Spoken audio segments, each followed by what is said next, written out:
आप सभी का मैथ साइंस एकेडमी चैनल पर हार्दिक अभिनंदन है, स्वागत है। हम पुनः विज्ञान में जो भौतिक और रसायन और जीव विज्ञान, ये तीन भाग होते हैं ना विज्ञान के, उसमें से भौतिक और रसायन में से भौतिक यानी फिजिक्स के बेसिक कॉन्सेप्ट्स यानी मूलभूत अवधारणाओं के साथ उन्हें उपस्थित हुए। आप सबने इनके पूर्व के पीरियडों में भी कहा था कि अब हमने परिवर्तन किया है। थोड़ा क्या परिवर्तन किया है कि लगातार अध्याय के हिसाब से इंपॉर्टेंट टॉपिक्स पढ़ाने में तो ठीक है आपका फायदा है, लेकिन आपके जो कंफ्यूजन्स हैं, जो बेसिक कॉन्सेप्ट्स हैं, जो मूलभूत अवधारणा है, क्लियर होना चाहिए। आपको कोई कभी भी कहीं से पूछे, छोटी से छोटी चीज आपको बनना चाहिए। आज के पीरियड में अपन आगे की चीजों का अध्ययन करेंगे, आगे की विषय वस्तुओं का अध्ययन करेंगे। हम आ जाते हैं तरंग पर। तरंग दो प्रकार की होती है, यांत्रिक तरंगें और विद्युत चुंबकीय तरंगें। तरंगें हैं क्या? जैसे आपने तरंग के बारे में सिंपल सा उदाहरण देता हूं। आपने एक पत्थर लिया और उसको पानी में, जैसे तालाब है ना, तालाब के पानी में पत्थर को मारा तो आप जानते हैं जहां पत्थर गिरता है वहां से तरंगें ऐसी चलती है। आप ध्यान दीजिएगा, नहीं किया हो ऐसा वाला प्रैक्टिकल तो कल जाके पत्थर मार के देख लेना। तो तालाब या स्थिर पानी में जब हम पत्थर को मारते हैं तो तरंगे जहां पत्थर पड़ता है वहां से गोल गोल गोल गोल धीरे धीरे बड़ी होती जाती है, फैलती जाती है। तरंगे इस प्रकार चलती है। सूर्य ऐसा गोल है, सूर्य से तरंगे इसी प्रकार निकलती है। फिर हम उनके कणों को मिलाते जाते हैं, वो ज्यादा आगे के अनुभव की बात है, लेकिन तरंगे क्या होती हैं उसका वास्तविक मैंने रूप बता दिया। अब दो प्रकार की तरंगे होती हैं। ये जो मैं बोल रहा हूँ जीव से बोल रहा हूँ। जीव एक यंत्र है, ये यंत्र है। यंत्र से उत्पन्न हुई तरंग यांत्रिक तरंग कहलाती है। उसका उदाहरण है ध्वनि। जितने वाद्य यंत्र हैं, जितने सितार, गिटार, तबला, ध्वनि से संबंधित जितने यंत्र हैं वो सब यांत्रिक तरंगें कहलाती हैं। तो वे तरंगें जो यंत्र से उत्पन्न हुई हैं उन्हें यांत्रिक तरंगें कहते हैं। दूसरी है विद्युत चुंबकीय तरंगें। ऐसी तरंगें जो विद्युत और चुंबकीय क्षेत्र से मिलकर बनी होती हैं, जिसमें विद्युत क्षेत्र भी होता है और चुंबकीय क्षेत्र भी होता है, उन्हें हम विद्युत चुंबकीय तरंगें कहते हैं। प्रकाश एक विद्युत चुंबकीय तरंग है, ध्वनि यांत्रिक तरंग है, प्रकाश विद्युत चुंबकीय तरंग है। आप ध्यान दीजिएगा, सूर्य से जब प्रकाश चलता है तो हमको, जब हम पृथ्वी पर रहते तो गर्मी भी लगती है, यानी सूर्य के प्रकाश में ऊष्मा भी होती है, गर्मी भी आती है, यानी ऊष्मा भी विद्युत चुंबकीय तरंग है। तो जो सूर्य से प्रकाश आता है और सूर्य के प्रकाश के साथ साथ जो ऊष्मा आती है उसे हम विकिरण कहते हैं, रेडिएशन कहते हैं।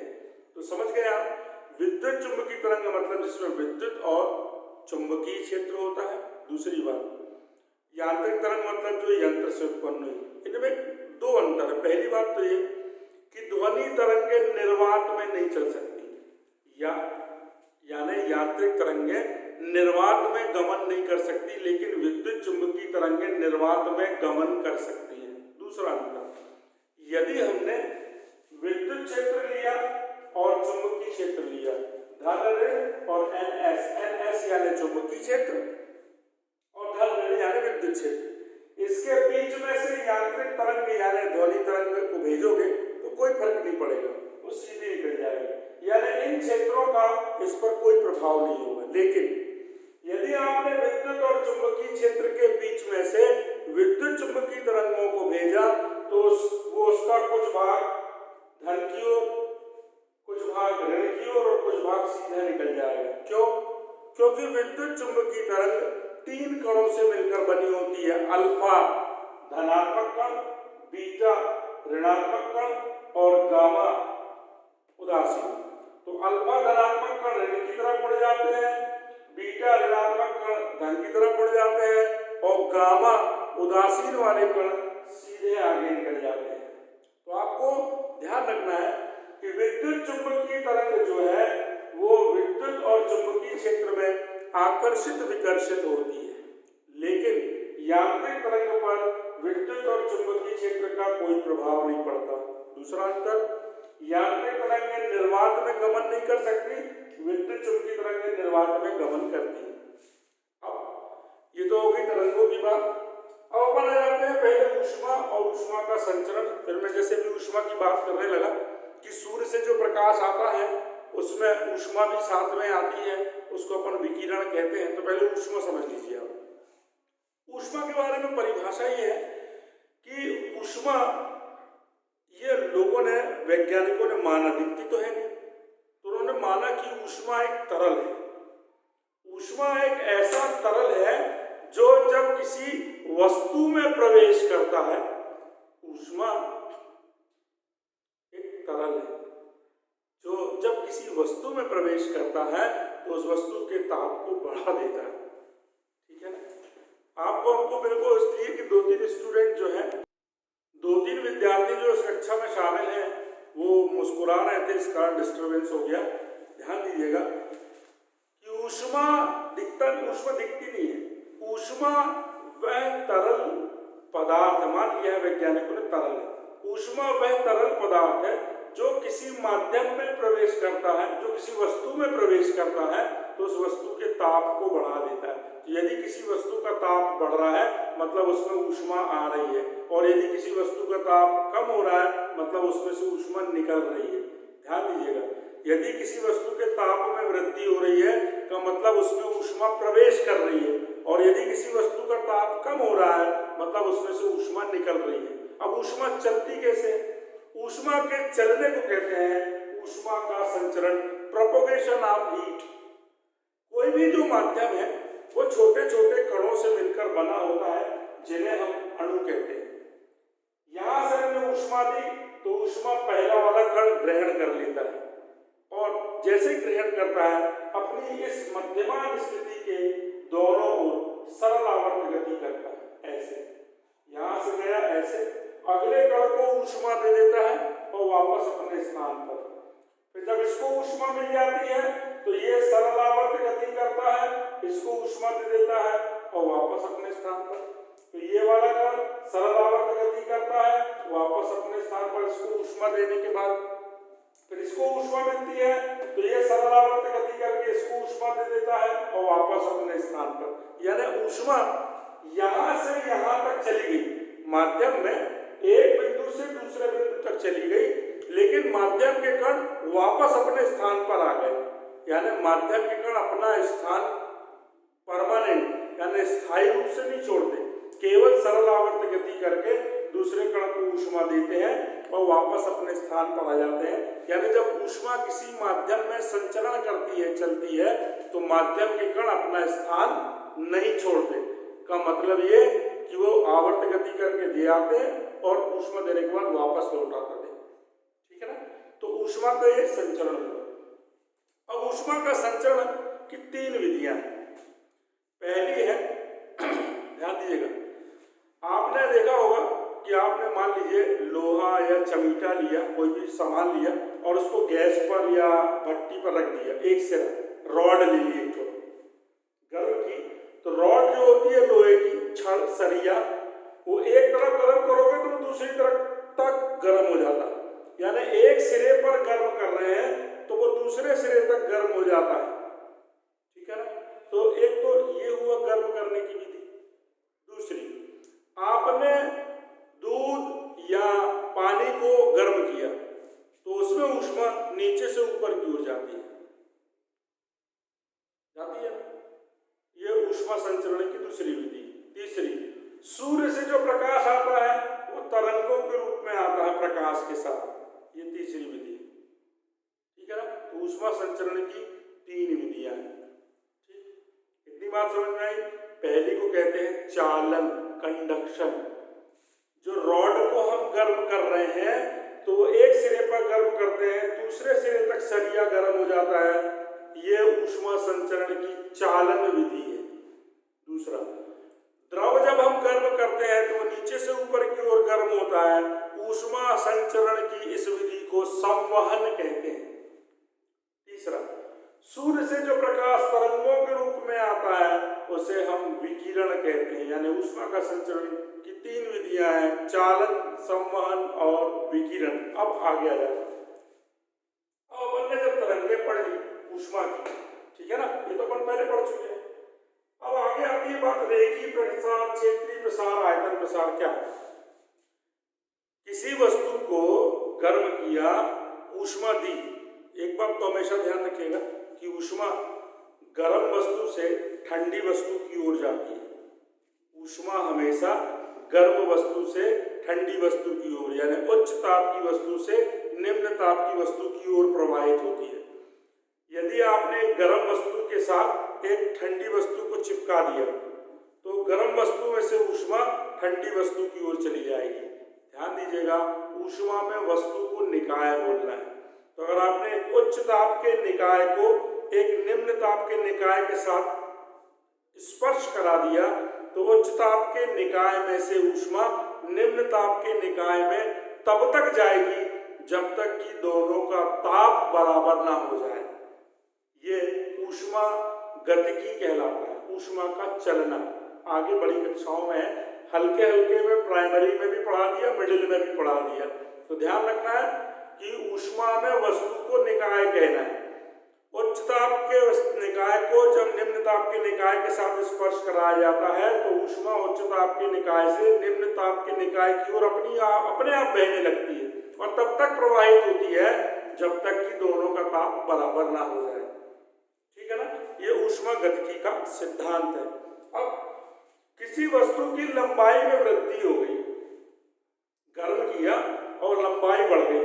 जैसे आपने देखा होगा कि लोहा गर्म करके जब कूटते हैं तो लोहे की लंबाई बढ़ती जाती है, तो ये रेखीय प्रसार कहलाता है। यदि किसी वस्तु को ऊष्मा देने पर, गर्म करने पर उसकी लंबाई में परिवर्तन हो जाए तो इसे प्रसार बोल रहा हूं, यानी वृद्धि। ठीक है ना, प्रसार यानी वृद्धि और संपीड़न यानी कमी। तो मैंने यहाँ सारी चीजों में प्रसार लिखा, रेखीय प्रसार, क्षेत्रीय प्रसार, आयतन प्रसार। समझिएगा, हमने ऊष्मा दी और किसी वस्तु की लंबाई बढ़ गई तो वो रेखीय प्रसार। हमने ऊष्मा दी और किसी वस्तु का क्षेत्रफल बढ़ गया, वो क्षेत्रीय प्रसार। हमने ऊष्मा दी और किसी वस्तु का आयतन बढ़ गया तो वो आयतन प्रसार। तो 3 प्रकार के प्रसार होते हैं, रेखीय प्रसार यानी लंबाई में वृद्धि होना, क्षेत्रीय प्रसार यानी क्षेत्रफल में वृद्धि होना, आयतन प्रसार यानी आयतन में वृद्धि होना। किसके कारण? ऊष्मा देने के कारण। तो ये 3 प्रकार के प्रसार हुए। अब आपको हमने ऊष्मा संचरण और ये भी बता दिया है। अब ध्यान देंगे, अपन आगे चल रहे हैं जिसको आपको ध्यान से समझना है। समतापी, रुद्धोष्म और चक्रीय प्रक्रम, ये जनरल नॉलेज की बात थोड़ा होना चाहिए, इतनी जानकारी आपको हल्के हल्के में पढ़ा दी जाती है। किसी निकाय में, निकाय मतलब होता है वस्तु, और यहाँ ऊष्मा में निकाय मतलब होता है कि गैसें भरी है जिसके अंदर ऐसी वाली वस्तु, यानी आपने खोखला गोला लिया उसके अंदर गैसें भर दी, बहुत सारी आदर्श गैसें, उसको निकाय कहते हैं। यदि किसी निकाय के दाब और आयतन में इस प्रकार परिवर्तन किया जाए, यदि किसी निकाय के दाब और आयतन में इस प्रकार परिवर्तन किया जाए कि ताप ना बदले, ताप में परिवर्तन नहीं हो, ताप हमेशा एक समान रहे, उसे समतापी परिवर्तन या प्रक्रम कहते हैं। समतापी, जब ताप समान हो उसको प्रक्रम या परिवर्तन। तो जब किसी निकाय में दाब और आयतन में इस प्रकार परिवर्तन किया जाए कि उसके ताप में परिवर्तन नहीं हो, ताप वैसा का ही वैसा बना रहे, ताप स्थिर रहे, तो समान रूप से ताप बना रहे, उसे समतापी प्रक्रम कहते हैं। दूसरा है रुद्धोष्म, ये लिखा रुद्धोष्म प्रक्रम। ऐसा प्रक्रम जिसमें जो निकाय है, मतलब गैसों का जो पिंड बना है ना, आपने खोखले गोले में बहुत सारी गैसें भरी, उसको निकाय कहते हैं। ऐसा प्रक्रम जिसमें निकाय ना तो ऊष्मा ले ना ऊष्मा दे, ऐसा प्रक्रम जिसमें निकाय ना तो ऊष्मा दे ना ऊष्मा ले, उसे रुद्धोष्म प्रक्रम कहते हैं। इस बात को ध्यान रखिएगा। तीसरा है चक्रीय प्रक्रम।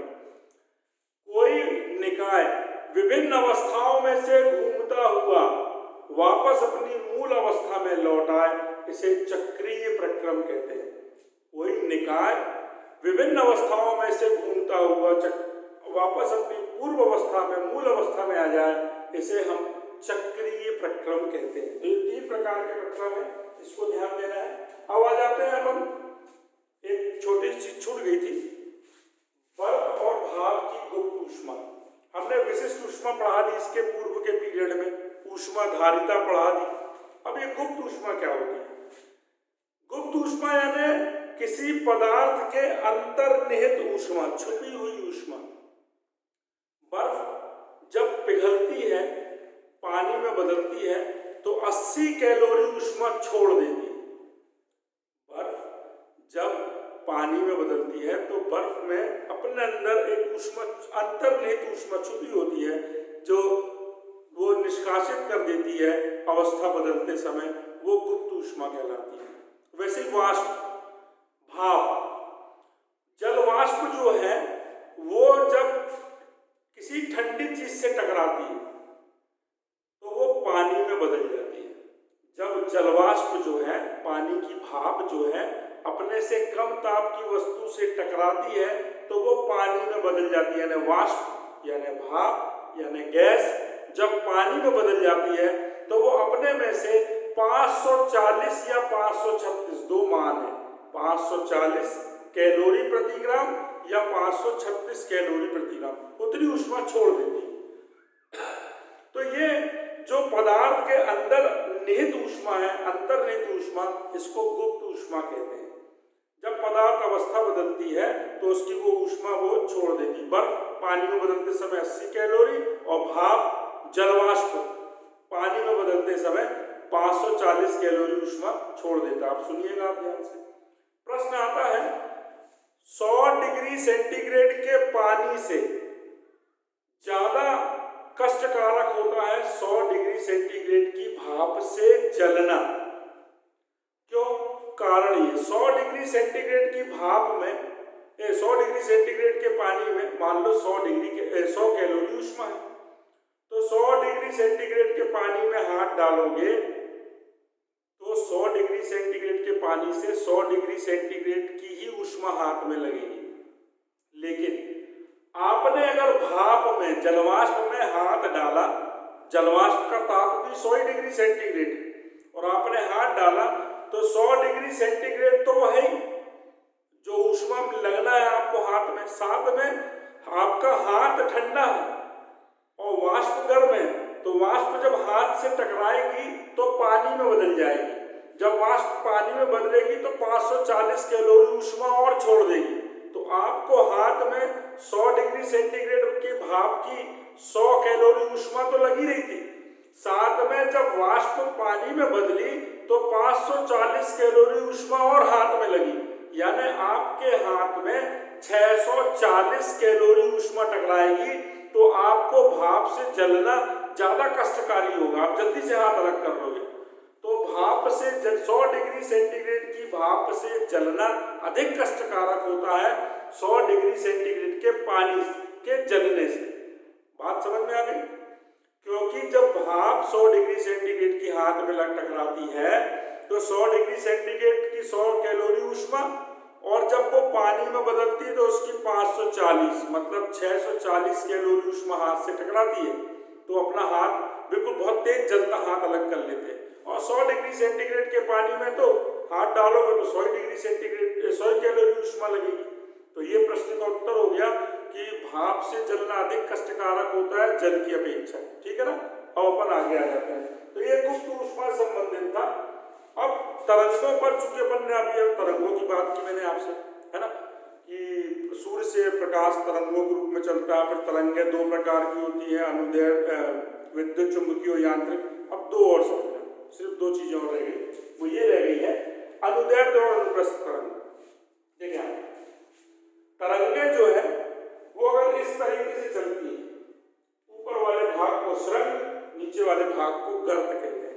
जब तरंगे श्रृंग गर्त के रूप में चलती है तो उन्हें अनुप्रस्थ तरंगे कहते हैं। और जब तरंगे कण पास आ जाए, कण दूर हो जाए, कण पास आ जाए, कण दूर हो जाए, माध्यम के कण पास हो जाए यानी संपीड़न, माध्यम के कण दूर हो जाए यानी विलयन, माध्यम के कण पास आ जाए यानी संपीड़न, माध्यम के कण दूर दूर हो जाए यानी विरलन। जब तरंग संपीड़न और विरलन के रूप में चलती है तो उसे अनुदैर्ध्य तरंग कहते हैं। हमने जो वाद्य यंत्र हैं तार वाले, उनको अगर बजाया, सीधी बात सुनिए, तनी हुई डोरी है, आपने एक डोरी ली, डोरी यानी धागा या तार लिया, उसको दोनों खूंटों से बांध दीजिए, इस खूंटे से बांध दीजिए, तना हुई डोरी है, तनी हुई डोरी या तना हुआ तार है। उस तार को अगर आपने लंबवत बल लगाया, ऐसा खींचा, तार को यदि आपने पकड़ के ऐसा खींचा तो टन ऐसा बजेगा। मतलब तार पर यदि आपने लंबवत बल लगाया, तनी हुई डोरी पर लंबवत बल लगाया तो अनुप्रस्थ तरंग उत्पन्न होगी ऐसी। और यदि आपने दोनों तरफ कसे हुए तार, मान लो 2 क्लैंप से कस दिए आपने तार को और उसको आपने रगड़ दिया, यानी तार के समानांतर बल लगाया, तो ये वाली तरंग उत्पन्न होगी अनुदैर्ध्य। दूसरे तरीके से समझ लिया, समझ गए ना। पहली बात, पहला ये कि अगर आपने 2 क्लैंपों के बीच में कसे हुए तार पर लंबवत बल लगाया तो अनुप्रस्थ तरंग उत्पन्न होगी, और रगड़ दिया, स्पर्श रेखीय बल लगाया तो अनुदैर्ध्य तरंग उत्पन्न होगी। आपको ध्यान रखना है अनुदैर्ध्य तरंग के बारे में एक चीज और है, अपन जो बांसुरी वगैरह बजाते हैं वो अनुदैर्ध्य तरंग उत्पन्न करते हैं।